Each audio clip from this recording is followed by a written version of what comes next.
¿Qué tal? ¿Cómo están? Buenas noches. Un placer saludarles. Soy Fernando del Rincón. Bienvenido a Conclusiones.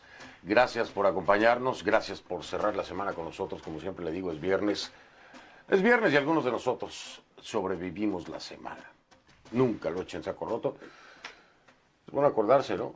Una vez a la semana, por lo menos, de que seguimos en la batalla. Y así es, seguimos en la batalla y seguimos con el tema de Guatemala. Vamos a cerrar la semana con el tema de Guatemala, porque sabe que ayer, después de haber tenido a estos operadores de justicia que se denuncian perseguidos por el régimen del doctor Yamatei y la dirección de la fiscal Consuelo Porras, varios de ellos en el autoexilio, alrededor de 13 operadores de justicia que están siendo o requeridos, o investigados, o encarcelados, o exiliados, pues llama la atención de cualquiera.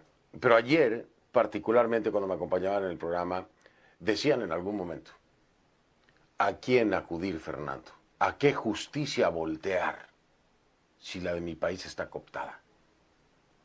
Y hace todo el sentido.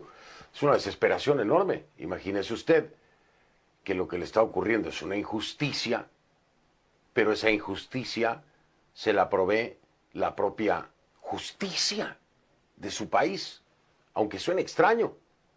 Esta es la situación que denuncian estos operadores de justicia. Son perseguidos por quienes deberían de proveerles la justicia. Entonces, ¿a quién voltear? ¿A quién acudir? ¿Con quién buscar justicia? Lo más cercano a una justicia no jurídica, por supuesto, que es la que estarían buscando, una justicia basada en la legislación, en el derecho, en las leyes del país. Pero a esa no tienen acceso. ¿A cuál entonces pueden tener? ¿A la de la comunidad internacional? Pues sí, es otro tipo de justicia, por decirlo así, o son mecanismos que pueden forzar a que regrese la justicia para estos operadores en Guatemala. ¿Y quiénes pueden proveer eso? Pues definitivamente el más cercano, primero, el gobierno de los Estados Unidos. La administración Joe Biden, que ya dio los primeros pasos para señalar a estos actores que dice el gobierno estadounidense a través del secretario de Estado Anthony Blinken, pues son corruptos, promotores de la corrupción, ¿no? Antidemocráticos. Ya los tienen en lista, ya les quitaron el visado. Por cierto, uno de ellos, imagínese usted, es la propia fiscal general Consuelo Porras. Pero ¿quién más? ¿Quién más? Bueno, la Unión Europea también está preocupada por la situación. ¿Y quién más? ¿Quién más? Bueno, otros países de la comunidad internacional. Por supuesto, esta no es la justicia que debería tener un ciudadano guatemalteco. Pero estos son los mecanismos que pueden forzar a que se restablezca un Estado de Derecho en Guatemala. Y no soy yo el que dice que hay un problema grave en Guatemala que lo convierte prácticamente en un Estado fallido, donde el Estado de Derecho no existe. No, no soy yo. Lo dice el gobierno estadounidense. Lo dice la administración Biden. Ahí están los nombres de varios de estos actores en la lista Engel. Así que, para el gobierno de Estados Unidos está documentado. Y cuando hay un problema de persecución por parte del Ministerio Público, de la Fiscal General, contra los propios actores, operadores de justicia, que estaban luchando contra la corrupción y que son reconocidos así por el gobierno de Estados Unidos, ¿qué hay? ¿Qué hay ahí? Hay un Estado fallido. Un Estado fallido, ¿responsabilidad de quién? Del presidente Alejandro Yamatei. ¿Actuación de quién? De la fiscal Consuelo Porras. Y se lo repito una vez más, no lo digo yo, lo dice la administración Biden, lo dice el secretario de Estado de los Estados Unidos, Anthony Blinken. Y hacia allá es que están volteando. Hacia allá es que están volteando. Varios de los autoexiliados, de los operadores de justicia guatemaltecos autoexiliados, están en Washington, lo más cerca que pueden del poder político. Y definitivamente estoy seguro que algunos de ellos están colaborando con las autoridades estadounidenses, dándoles elementos de prueba, por lo cual están tomando ciertas decisiones desde la administración Biden y por lo cual escuchamos al secretario de Estado Blinken hablar acerca del tema como ha hablado, fuerte, fuerte. ¿Cuántos más llegarán? ¿Cuántos más elementos aportarán? ¿Y dónde finalmente terminará Consuelo Porras y el presidente Yamatei? Porque se lo decía la vez pasada y se lo recuerdo. El presidente Yamatei en algún momento dejará de ser presidente. La fiscal Consuelo Porras, que está buscando, por cierto, la reelección como fiscal, en algún momento dejará de ser fiscal. Y cuando se quedan sin esos fueros y sin esas protecciones, y se activan o se restablece el Estado de Derecho o se reactiva la justicia guatemalteca, van a tener que rendir cuentas. ¿Dónde terminarán? Yo tengo el recuerdo de la entrevista que le hacía yo al entonces candidato de la mano dura, Otto Pérez Molina. Le hacía la entrevista también cuando resultaba presidente electo. Le hacía entrevistas durante su mandato hasta que tuvimos un enfrentamiento y ya no quiso hablar más conmigo. La última vez que hablé con él, estábamos en la cárcel. Él recluido, yo visitándolo, en Mariscal Zavala. Cuando fue el candidato y cuando fue el presidente, nunca pensó que llegaría ese momento, nunca se imaginó que llegaría ese momento. Nunca se acordó que dejaría de ser presidente. Pero dejó de serlo. Y hoy, ¿dónde está? Este es el contexto que muchos presidentes latinoamericanos y del mundo deberían de tomar en cuenta. Deberían de tomar en cuenta. Los cargos no son eternos. Y los fueros tampoco. Y el ejemplo más reciente, en otro contexto completamente diferente, Juan Orlando Hernández. Otro más. Se les olvida a veces a los funcionarios que esas posiciones tienen una fecha de caducidad y que las protecciones y el poder de los cuales abusaban también se les van a acabar y que las consecuencias de sus actos hoy van a ser su realidad mañana. Iniciamos.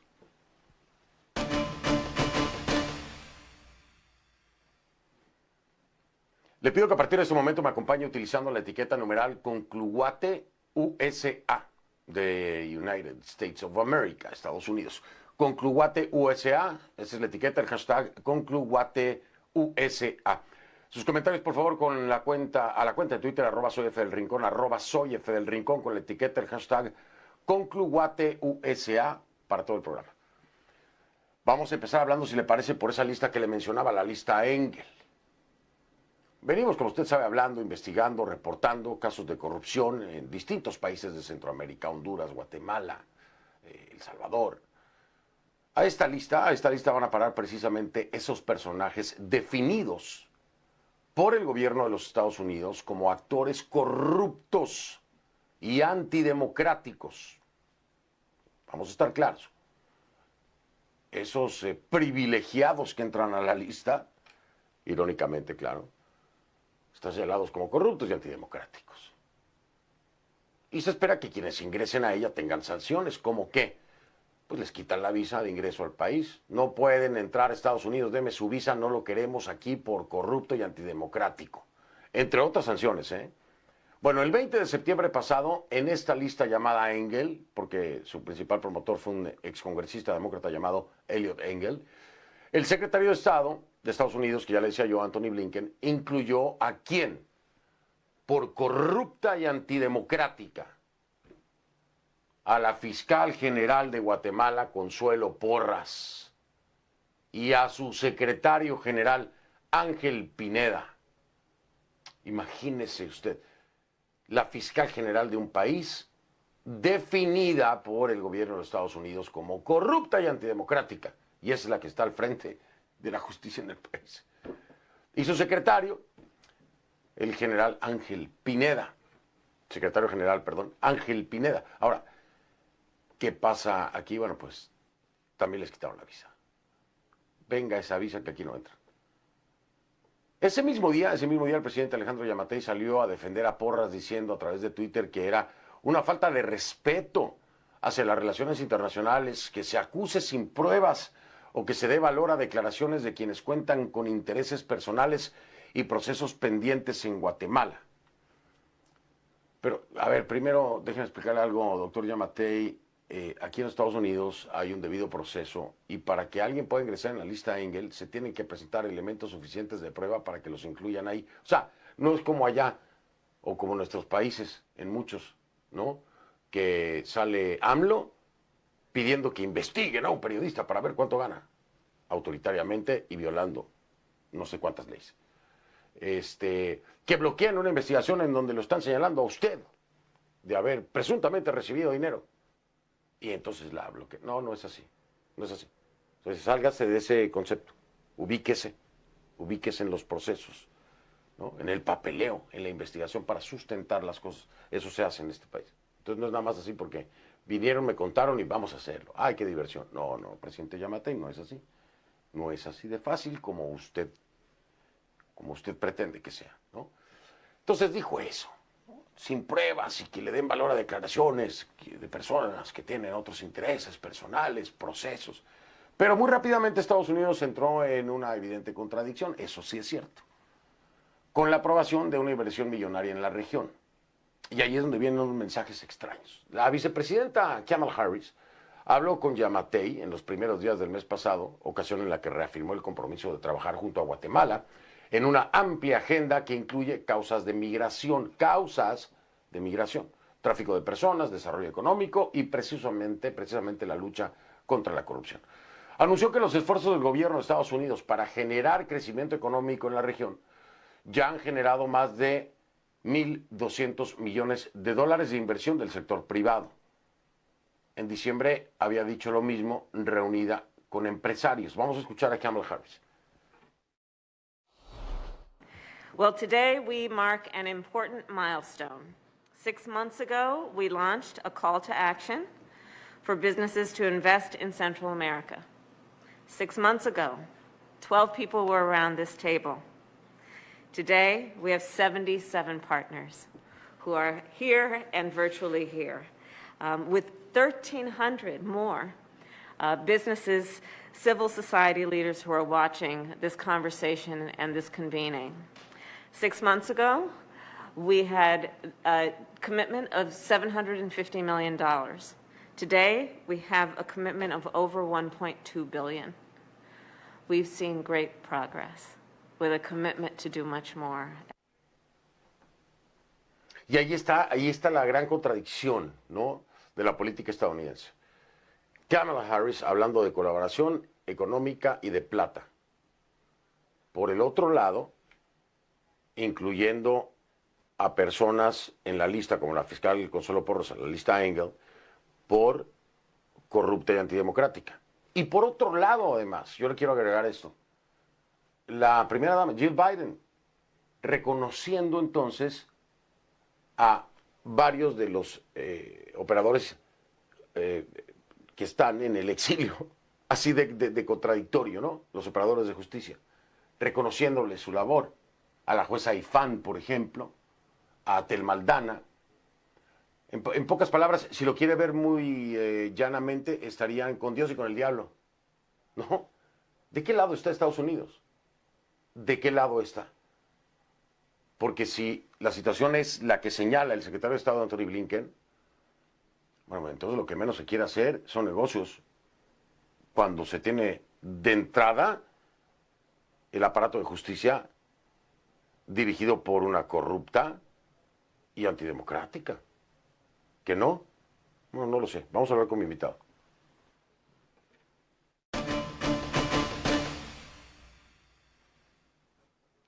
Y para eso le doy la bienvenida al ex embajador de Estados Unidos en Guatemala, Stephen McFarland, quien nos acompaña desde Washington. Stephen, gracias por estar aquí, ex embajador, muy amable. Muchas gracias. Muchas gracias, señor del Rincón, y saludos a usted y a todos los televidentes aquí desde Washington. Gracias, embajador McFarland desde Washington. Dígame algo, ¿no hay señales muy confusas por parte de la administración Biden cuando vemos esto de Kamala Harris, por un lado, por el otro lado Anthony Blinken y la lista Engel con lo que ya mencioné, y por otro lado Jill Biden reuniéndose con operadores de justicia que están en el exilio reconociendo el trabajo? ¿Es muy confuso el mensaje o cómo lo interpreta usted? Bueno, y por supuesto lo interpreto como un ciudadano más porque ya no estoy en el Departamento de Estado. Mire, creo que está muy bien para Estados Unidos tener mensajes complementarios, como lo que expresó la vicepresidenta y también lo que hizo el Departamento de Estado con la lista Engels. El problema es que hay que responder a las respuestas del gobierno. Entonces, al día siguiente de la conversación muy amena entre la vicepresidenta y el presidente Giammattei, si recuerdo bien, el Ministerio Público creo que pidió un antejuicio contra la jueza Aifán. Aifán es una de las juezas más notables, más independientes del país y había sido reconocida por el mismo gobierno de los Estados Unidos. Entonces eso para mí era un claro mensaje y a ese mensaje hay que responder. Entonces Estados Unidos debería hacer otras cosas. Creo que está bien tratar de fomentar mayor inversión en Guatemala, aunque como va la justicia, lo que yo llamaría un golpe, digamos, jurídico en Guatemala, me pregunto cuánto van a querer invertir las empresas extranjeras. Pero creo que Estados Unidos definitivamente tiene que respaldar sus mensajes con hechos y acciones adicionales. Ex embajador McFarland, ¿cuáles serían esas acciones adicionales? Es decir, ¿hasta dónde el gobierno estadounidense puede llegar o debería llegar? Ya el hecho de haber incluido a la fiscal general Consuelo Porras y a su secretario general en la lista Engel es un mensaje contundente, es fuerte, es muy fuerte hablar o señalar a una fiscal general de un país como corrupta y antidemocrática. Es un mensaje contundente, pero evidentemente, ex embajador McFarland, esto no ha tenido ningún impacto. Sigue la persecución en contra de Aifán. Hay 2 operadoras de justicia más que están horriblemente, digo horriblemente porque están detenidas en la misma prisión a donde ellas mandaron a quienes les llevaron a juicio o les siguieron un proceso. ¿Hasta dónde debería llegar? ¿Cuál sería ese paso adicional del gobierno estadounidense? Mire, yo creo que primero Estados Unidos tiene que definir por qué está tan interesado. Y yo diría que tiene que estar interesado porque este golpe jurídico, este proceso muy avanzado hacia un Estado fallido, va a incidir en los intereses de los Estados Unidos, que incluye la migración, que se ha vuelto un tema político interno en los Estados Unidos. Entonces uno puede decir que esa migración para nosotros es una intervención en los Estados Unidos. Entonces cabe bien que Estados Unidos piense en cómo responder. Hay otros intereses también, pero yo creo que ese es el principal. Ahora, ¿cómo responder? Yo creo que tiene que pensar o tiene que realizar respuestas enfocadas tanto en individuos que tienen conexión con estas decisiones arbitrarias, y también tiene que pensar en respuestas que afecten a ciertos sectores económicos del país. Por eso, en eso tiene que estudiar cómo podría afectar o el mismo Tratado de Libre Comercio o quizás estudiar minuciosamente los problemas de seguridad en los puertos y en la banca de Guatemala. Esos serían algunos ejemplos. Es muy interesante lo que me está diciendo porque conozco ¿cómo le puedo explicar? Conozco de primera mano, por ejemplo, el nulo esfuerzo que hace el gobierno de Guatemala para lograr llevar a la justicia a prófugos que se encuentran en este país, aquí en Estados Unidos, aquí en Miami, muy cerca de mí. Lo he visto varias veces.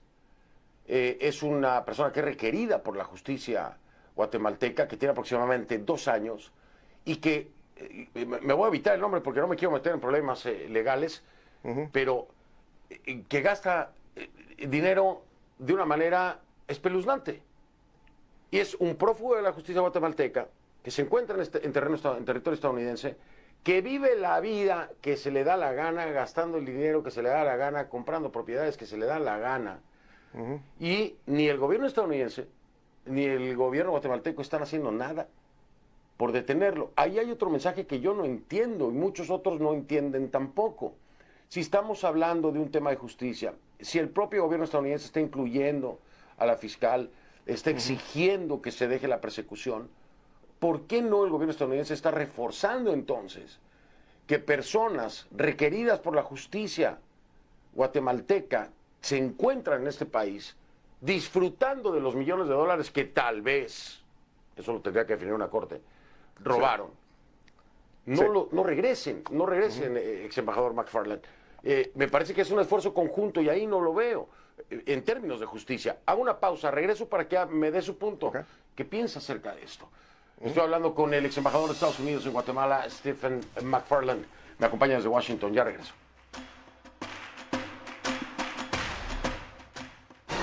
La redacción es la ventana al mundo.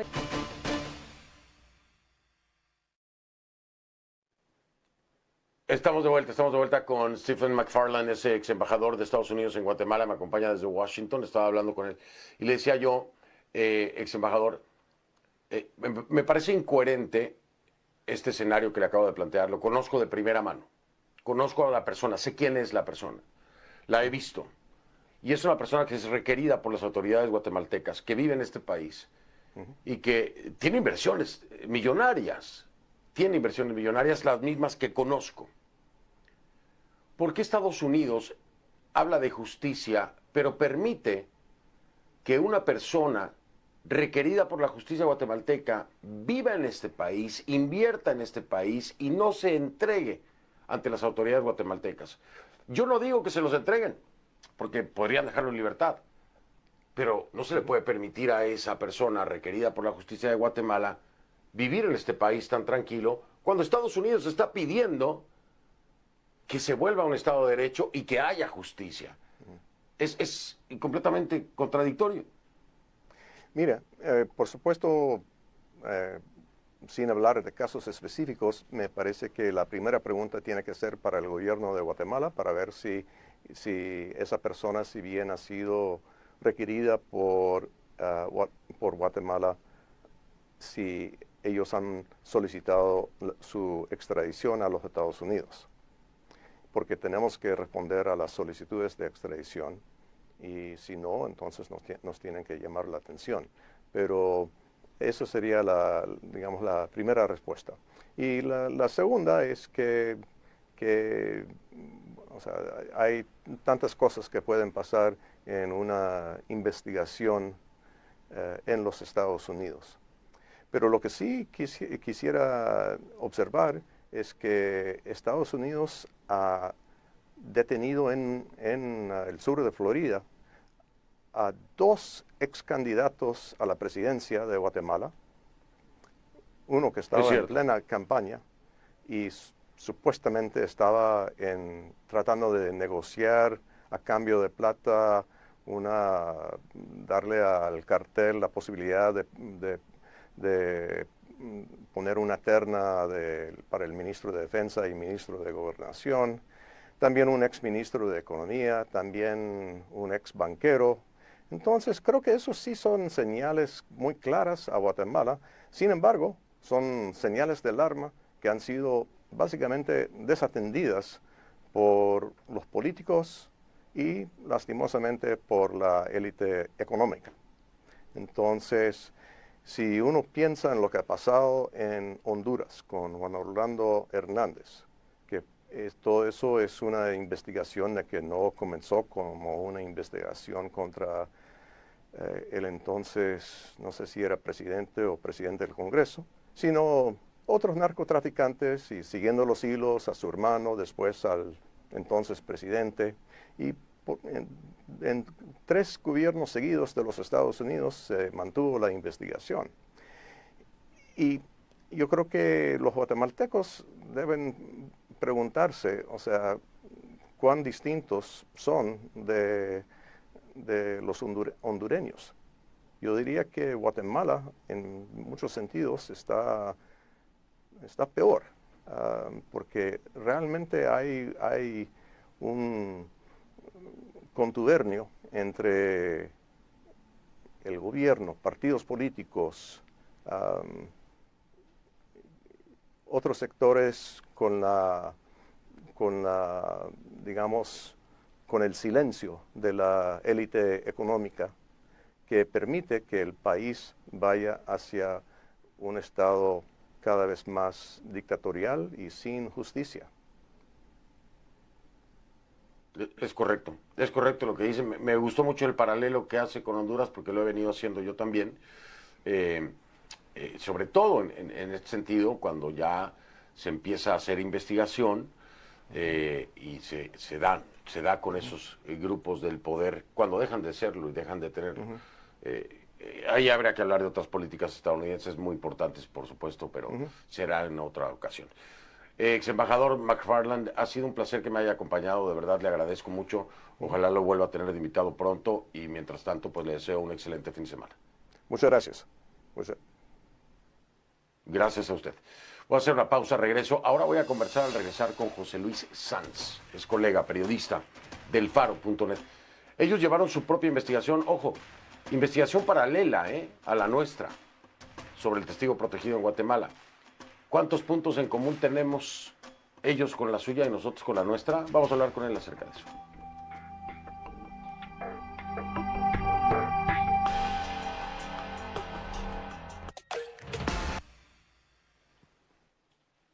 Le pido que a partir de este momento me acompañe utilizando la etiqueta numeral #ConcluElFaro. El hashtag es #ConcluElFaro. Esa es la etiqueta numeral #ConcluElFaro. Sus comentarios con esta etiqueta, mi cuenta en Twitter, @soyfdelrincón, @soyfdelrincón. A ver, la investigación de CNN en español al paralelo de la del diario digital El Faro. ¿Sí? O sea, se lo quiero dejar claro. Cuando le digo al paralelo es que nosotros estábamos haciendo lo nuestro y ellos lo suyo, ¿verdad? Ellos publicaron lo suyo, nosotros sacamos lo nuestro. ¿Y qué cree? Las coincidencias son monumentales, ¿no? Ambas investigaciones relacionan al actual presidente de Guatemala, Alejandro Yamatei, con un supuesto pago no declarado a la Autoridad Nacional Electoral, vinculado a la segunda vuelta en las elecciones de 2019. Casi 6 meses de trabajo nos tomó a nosotros, a esta cadena. Creo que al Faro, pues, no sé, se lo voy a preguntar, pero a nosotros nos tomó 6 meses en la investigación.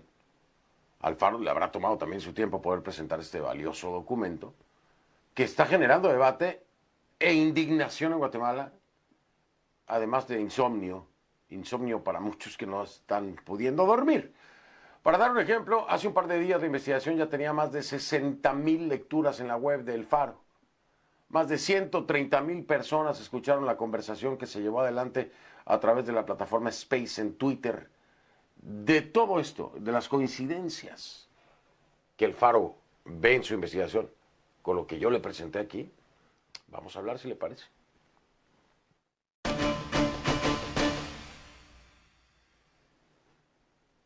Me da gusto saludar a José Luis Sanz, ese colega periodista del Faro. Nos encontramos en este camino con esta misma investigación al paralelo. José Luis, ¿cómo estás? Hola, Fernando, buenas noches. Buenas noches. A ver, José Luis, cuando ves la investigación que presentamos aquí en el programa, y comparado con la teoría, perdón, es que me estaban hablando al oído, te decía José Luis, cuando tú ves nuestra investigación y se compara con la de ustedes, ¿cuántas coincidencias, las más importantes, encontraste?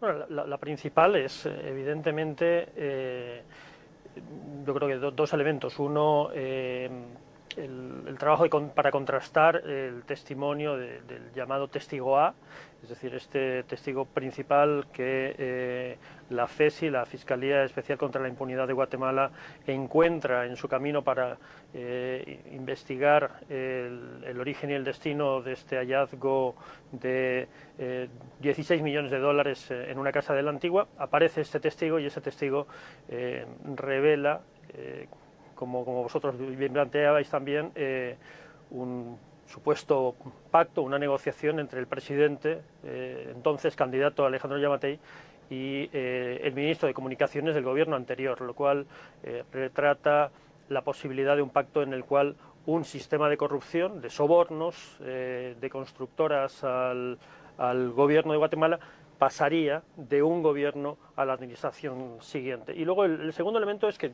vosotros, igual que nosotros, hicisteis un trabajo para completar, para corroborar hasta donde fue posible lo dicho por este testigo.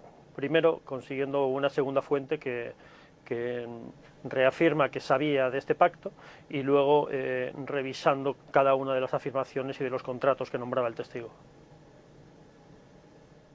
Esos serían los dos puntos principales. Ahora, aquí vamos hacia el otro ámbito, el ámbito de la justicia, para entender si ustedes encuentran lo mismo que nosotros, es decir, un bloqueo a la investigación para proteger precisamente a Giammattei, con todos los faros apuntando a la propia fiscal general Consuelo Porras.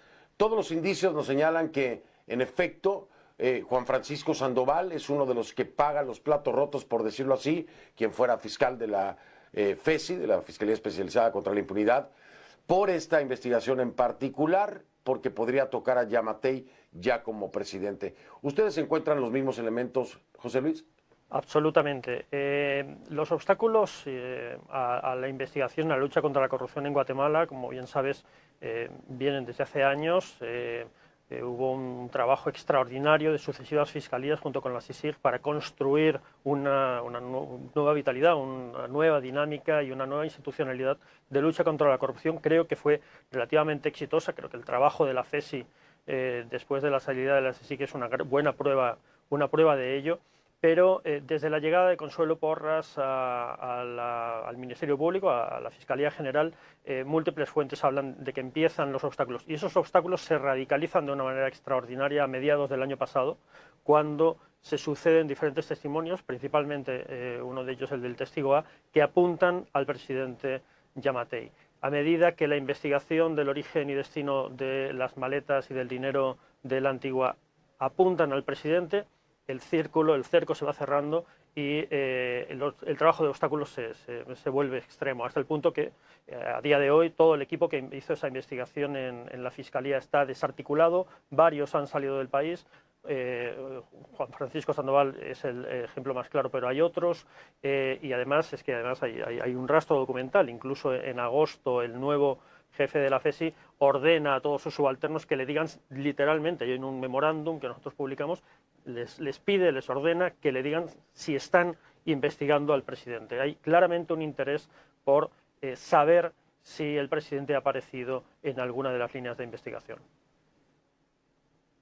Efectivamente, que además es hasta motivo de risa, porque a mí me da risa, escuchar al actual fiscal de la Fiscalía Especializada contra la Impunidad de alguna forma confirmar la investigación, confirmar la existencia de esta investigación en contra de Giammattei a través de sus declaraciones, del propio testigo A, al que ustedes tienen acceso al audio, al igual que nosotros tenemos el acceso al audio, y después de escuchar a este señor Kevin, que es el secretario de Comunicación de la Presidencia, tratar de desvirtuar todo como si fuera una mentira y fuera un tema ideológico construido por parte de ustedes, el Faro, con otra intención, y tratando de hacerlo ver como una mentira, cuando dentro del propio frente de la FESI está confirmando el fiscal que existe la investigación, que existe el testigo. Luego viene el Kevin López a embarrarla diciendo que posiblemente es una mentira construida con otros fines. En fin, torpe, burdo lo que intentan hacer. Pero hay una repercusión importante que quiero ahondar en esto contigo, ya lejos de las coincidencias o no. Quiero saber, José Luis, y me lo dices después de la pausa, si ustedes detectan el mismo efecto que detecto yo. Hay un embate brutal a través de las redes sociales, obviamente coordinado por lo que evidentemente son bots, en contra del Faro, en contra de un servidor, de una manera que los que sabemos de esto, como ustedes, como yo, entendemos que es una fábrica de tendencias para desacreditar, que lo más probable, no tengo la prueba, no tengo la evidencia, pues venga de la misma estructura gubernamental. No creo que o algo, no sé, a lo mejor la iniciativa privada está patrocinando. Pero el fenómeno se da, y se da con una agresividad anómala completamente. Quiero saber si ustedes viven lo mismo, si al el Faro le pasa lo mismo con su investigación, y si detectan este ejército de bots como lo pudimos confirmar, o lo pude confirmar yo, evidentemente. Hago una pausa, regreso para escuchar a José Luis Sanz, a ver si también, ¿no? Esta estrategia de descrédito que es burda, es torpe, es infantil, porque además no lo saben hacer, se lo digo. Ya regreso.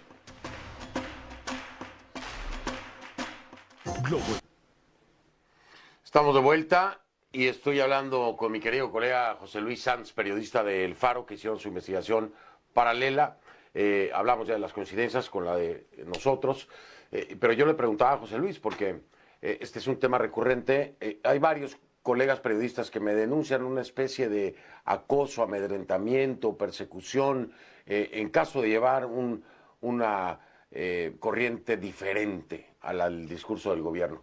¿Ustedes ven algo así? ¿Ven algo parecido, José Luis, en redes sociales? ¿Se dan cuenta de que hay una campaña, de que hay una formación de ejército de bots para desacreditarlos? Absolutamente. Y no solo de bots. Claramente en Guatemala hay todo un eje de medios controlados por Ángel González, por uno de los grandes zares de la comunicación en América Latina, que ha estado bajo sospecha desde hace años de tener vínculos con estructuras de corrupción en Guatemala, y que está sirviendo de altavoz para la estrategia de desinformación y de confusión por parte del gobierno de Guatemala y del Ministerio Público. Pero, y como imaginaros, además, el Faro tiene su sede en San Salvador. En recibir amenazas y ataques en redes sociales también tenemos algo de experiencia, evidentemente, gracias al trabajo que hacemos frente o cuestionando al gobierno de Nayib Bukele. Pero no, y a Nayib Bukele. Bukele. Casi nada, ¿verdad? Pero te diré algo más. En el caso de Guatemala también hemos percibido en estos días algo extraordinario, y es una respuesta feroz, hambrienta de los lectores y del público en general en Guatemala. Esa Guatemala de la lucha contra la corrupción, esa Guatemala que se tomó las plazas en 2015, esa Guatemala que yo creo que desde hace muchos años también, y se expresa en funcionarios y en instituciones del sistema de justicia que luchan contra la impunidad, pero que también en buena parte de la sociedad civil no termina de rendirse, a pesar de que el escenario es a veces desolador, y estamos sintiendo también una vitalidad y un deseo de saber y de responder, que yo creo que también está alimentado por el trabajo que han hecho durante años los periodistas en Guatemala, que tampoco se han rendido, ¿no? Y han recibido amenazas y enfrentan este tipo de campañas de las que tú hablas y que estos días estamos recibiendo ustedes y nosotros, y ellos las reciben todos los días. Sí, es increíble, es vergonzoso. Por último, me queda muy poco tiempo, José Luis, me queda un minuto, pero lo voy a decir abiertamente y me dirás tú si lo ves igual o no. El no reproducir los contenidos del Faro o de CNN en la prensa guatemalteca, una orden directa del gobierno, habla de la complicidad de los medios entonces. Habla de la complejidad en general de muchísimas estructuras. En nuestro reportaje hablamos incluso de cómo la banca presuntamente ha colaborado a bloquear las investigaciones de la FESI. Yo creo que efectivamente las estructuras que están apoyando la impunidad en Guatemala van más allá del gobierno de Guatemala y del Ministerio Público. Sí, estoy completamente de acuerdo contigo. Desgraciadamente, ya tendremos tiempo de platicar con una cerveza tú y yo, porque el andamiaje a mí me hace pensar siempre en la pregunta, ¿cómo sales de eso? José Luis, es que no es solamente un tema de Ministerio Público, no es un tema nada más de FESI, es un tema de empresa, es un tema de empresario, es un tema de medios, es un tema de gobierno. El aparataje es impresionante. Desmontar eso, no sé cómo. A lo mejor un día tú y yo con una cerveza se nos ocurre algo, pero lo veo difícil. Te mando abrazo, colega. Un gran abrazo, Fernando. Igualmente, gracias, José Luis Sanz, periodista del Faro. Usted lo sabe, se lo he dicho, y tienen el acceso, por supuesto, a la investigación del Faro en su página web y a la investigación de CNN en la página web de CNN en español. Ahí verá usted las grandes coincidencias, los mismos puntos de encuentro en dos investigaciones paralelas. ¿A qué me refiero con esto? Es como un ejercicio científico en el que, si quiere verlo como experimento, lo replicamos y en los dos nos dio el mismo resultado. Imposible, a menos que tengamos la verdad en la mano. Hago una pausa y regreso.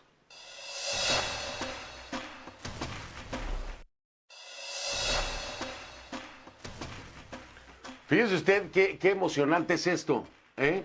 En Twitter, tendencia nacional, obviamente en Guatemala. Número 1, Concluguate USA. La número 2 es Conclu El Faro.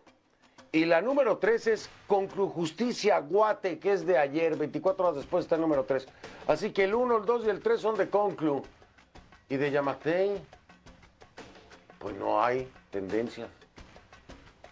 Bueno, habrá que pagar más bots. Ya ven. De lunes a viernes en CNN. Soy Fernando del Rincón, gracias por haberme acompañado. Recuerde, es viernes, algunos de nosotros sobrevivimos la semana. Descanse, descanse, y si usted quiere nos vemos el lunes. Si no lo vio en conclusiones, no lo vio. Guate, muchas gracias. Pásenla bien.